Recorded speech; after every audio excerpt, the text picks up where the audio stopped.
today? I hope that we are all fine and good. So for today's video, we will be having a teaching demonstration about rising and falling intonation patterns.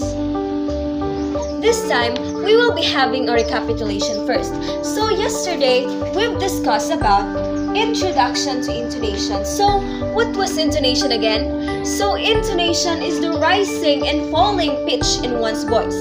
Without intonation, it's impossible or difficult to understand the expressions and thoughts that go with words. So now, I hope that it is clear to you what was intonation all about. So I have here an activity. So you need to listen carefully for the 10 sentences that I will go into read. So what are you going to do is to raise your hand if you hear a rising intonation. And if it states otherwise, you need to clap your hand twice for the falling intonation. So, Number 1. The Constitution is the basic law of the land. Number 2. Everyone should follow it. Number 3. Do you know about the children's rights? Number 4. Can you name them? Number 5. What are the some rights that you know? Number 6. Are there laws that protect the rights of children? Number 7. The youth is the hope of the fatherland. Number 8. What is corporal punishment? Number 9. Every Filipino child has the right to good education. Number 10. Are we the children of the world? so I hope that you've listened carefully so that you can get the correct answers. Okay, this time we will check your papers. So thank you for your cooperation in our activity. I hope that you can get something out from it. But before we will proceed to our discussion proper, allow me first to read our objectives.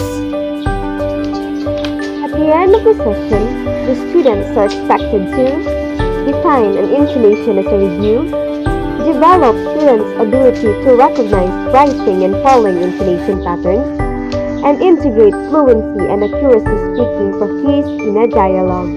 This time, what have you observed in our activity? So in our activity, we can simply say that intonation pattern is the manner of a person's voice raises and lowers dependent on what they are speaking about. So we have these two basic intonation patterns in English: the rising intonation and falling intonation. But before we will proceed in discussing the definition of rising intonation and falling intonation, I have here a set of examples in the order for you to understand really what was these two basic patterns all about. For example, the following two sentences contain the same words, but is there a difference in meanings? Number 1. She got a dog. Number 2. She got a dog. In these two simple sentences, the focus word of the sentence, the word that gets more emphasis, is dog. But what happened with the sound of the focus word? In sentence 1, the intonation went down to indicate the completion of thought. She got a dog. In sentence 2, the intonation went way up to indicate surprise. She got a dog. The patterns of ups and downs of your voice and pitch on and after of your focus word, which is usually at the end of the sentence or question, is called rising and falling intonation. From the example, she got a dog, we can conclude that a rising intonation describes how the voices rises at the end of the sentences, shared in a yes or no questions. For the examples, rising intonation invites the speaker to continue talking, shared or most commonly used in the shared yes or no questions. So, it is very clear that when we will going to have or create sentences that falls on rising intonation, it is depending on the speaker's expressions, mood, and even to the pitch of his voice. Voice or the intonation of the focus word went way up. It is an example of rising intonation. On the other hand, falling falling intonation describes how the voice falls at the final strained syllables of the phrase or even in a cluster of words. So this falling intonation is the most common intonation pattern in English. So why can we say so? Because we can mostly find or have falling intonation sentences in statements, commands, WH questions, and even in an exclamation. It is very important to put in mind that when the intonation went down to indicate the completion of thought in the sentences, it falls or it is a falling intonation. So when do we use rising and falling intonation?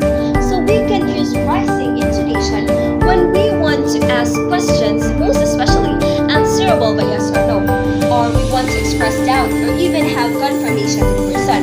On the other hand, we use falling intonation when the sentence is a plain statement or when we want to have or to give some information.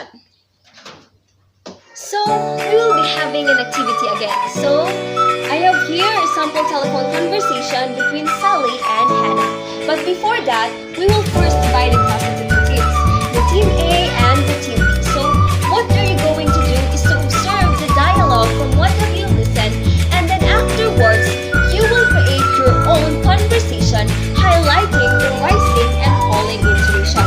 So, I will give you 3 minutes to prepare and 3 minutes to perform the activity.